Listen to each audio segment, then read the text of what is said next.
Good morning students. Today we will discuss the maxillary nerve. But before starting my lecture, I request you kindly subscribe my channel. If you like the videos, kindly like it and share it. So now today we will discuss the maxillary nerve. Again, I would like to tell you that this maxillary nerve is a branch of trigeminal nerve. So we have discussed the ophthalmic and mandibular nerve. Now today we will discuss the maxillary nerve. Now this maxillary nerve is a purely sensory nerve. As I have told you that this is a branch from trigeminal nerve, but from where it is getting origin? It is getting origin from the trigeminal ganglion. So lying in the middle cranial fossa. Now after just arising from the ganglion, it pierces the dura mater and running along the lateral wall of the cavernous sinus.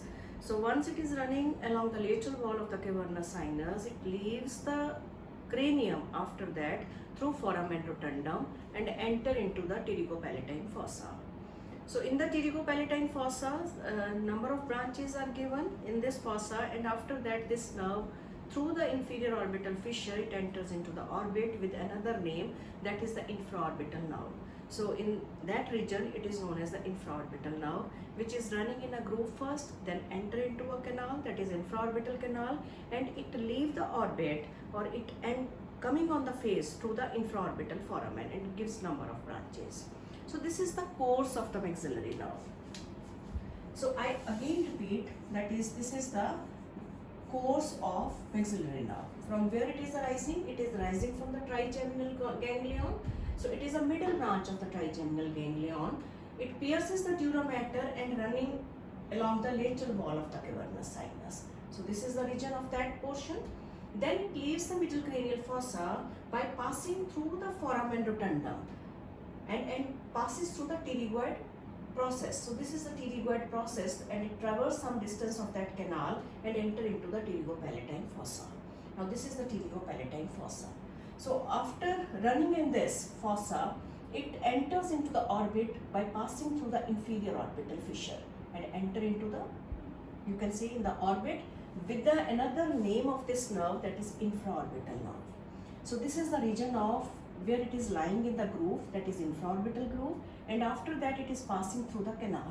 So canal is basically, it is a bony structure through which the nerve is passing, but in the groove portion it is only a trench in which it is lying. So initially it is lying in the infraorbital groove, and after that it is passing through the infraorbital canal, and it leaves the orbit by passing through the infraorbital foramen and come on the face.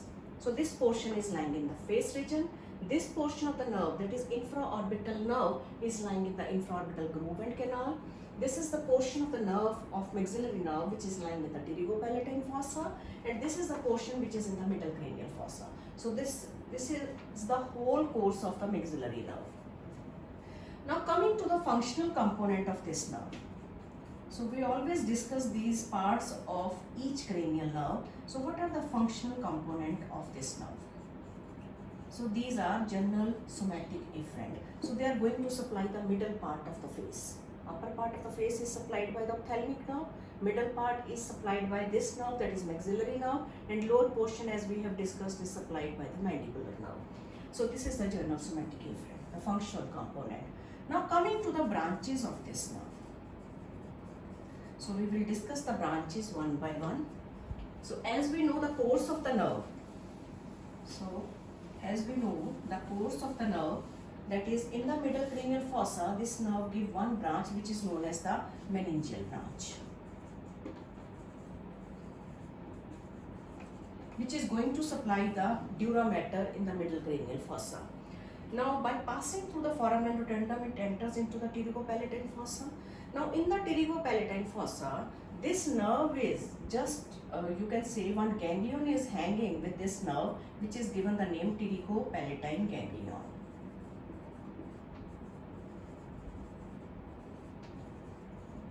Pterygopalatine ganglion, which is hanging with this nerve through the ganglionic branches. So these are two ganglionic branches.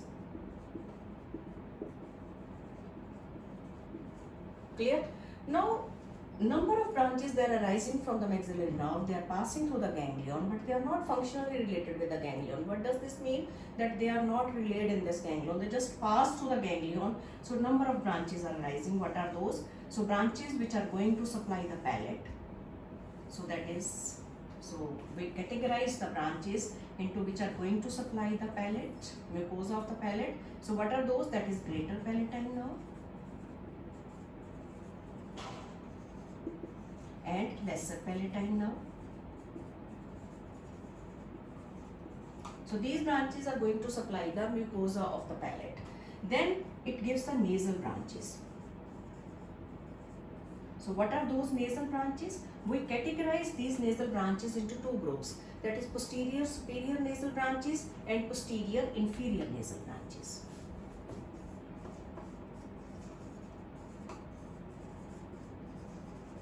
Posterior superior and posterior inferior nasal branches.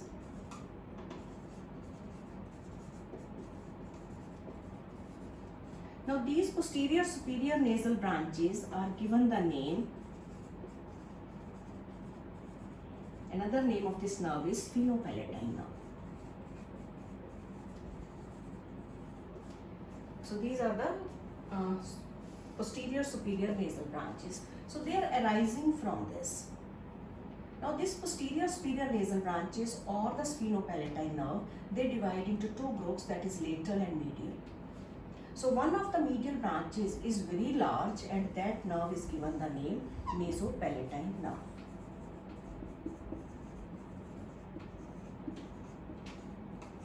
So these branches are going to supply, as the name is indicating, it is going to supply the mucosa of the nasal cavity, it is going to supply the mucosa of the palate. Then definitely it is related with this sinus. What is this sinus? Maxillary ear sinus. So these branches are also going to supply the maxillary ear sinus. So these are the nasal branches which are arising from the maxillary nerve in pterygopalatine fossa. Then next branch is orbital branch. So orbital branches are going to supply the periosteum and the orbitalis muscle. Then next group which is supplied by this nerve is, that is pharyngeal nerve.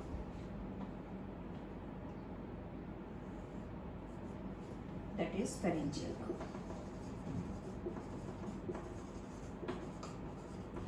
Now this pharyngeal nerve is going to supply the nasopharynx and eustachian tube. So this pharyngeal nerve is going to supply the eustachian tube and nasopharynx. So this is the next branch which is arising from this in the pterygopalatine fossa. Then it gives the zygomatic nerve. So this is the zygomatic nerve. Now this zygomatic nerve, it just passes, once it is arising from the maxillary nerve, it passes through the inferior orbital fissure and running along the lateral wall of the orbit. So in the lateral wall of the orbit, one foramen is there, it enters there and it divides into two divisions, that is zygomaticofacial and zygomaticotemporal.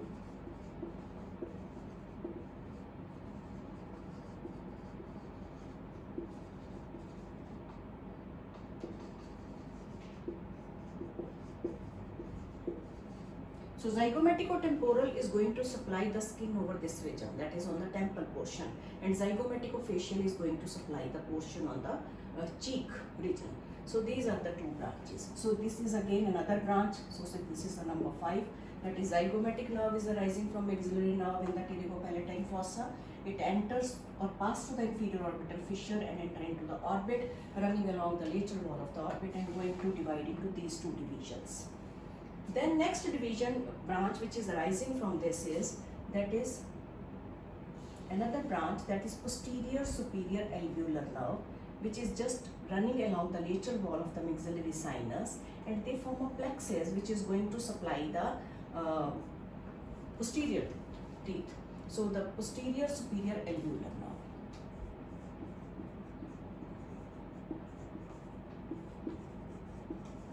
Superior alveolar.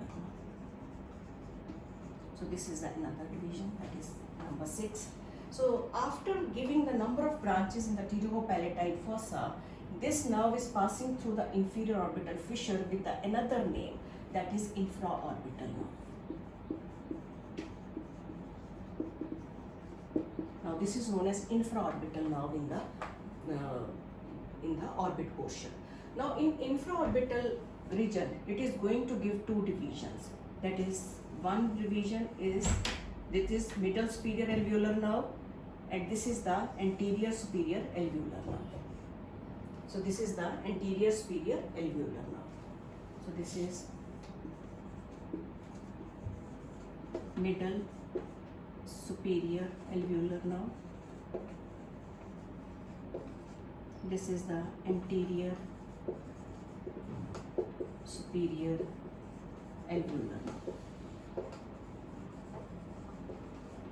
So these are the two divisions which are given in the orbit. They are going to supply this passing through the maxillary air sinus, and they are going to form a plexus to supply the teeth. So these are the two divisions which are given in this portion.